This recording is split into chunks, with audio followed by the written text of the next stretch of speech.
દુર્ઘટના બાદ સમગ્ર તંત્ર હવે દોડતું થયું છે।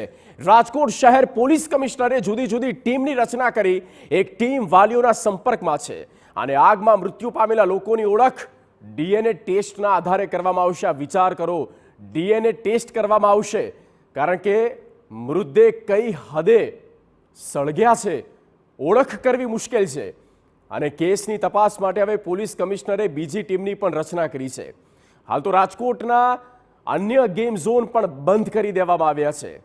ગુનો દાખલ કરીને આરોપીની ધરપકડ પણ કરવામાં આવશે તેવું કહેવામાં આવ્યું। શહેરના અન્ય ગેમ ઝોન તાકીદે બંધ કરવા માટે પણ કહી દેવામાં આવ્યું છે। हमारी एक टीम अत्यारे जे बधा वालीओ छे कि जेना कोई व्यक्ति मिसिंग है एनी माहिती भेगी करी रह्या छे।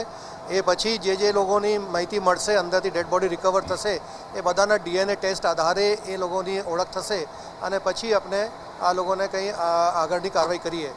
साथे साथे जे गुना दाखिल करवानुं छे एनी तपास माटे अलायदा टीम बनावी दीधी छे। ए पण बधा पुरावा भेगा करी अने गुना दाखिल करीने आरोपीनी धरपकड़ करवानी जे कारवाई छे ए करशे।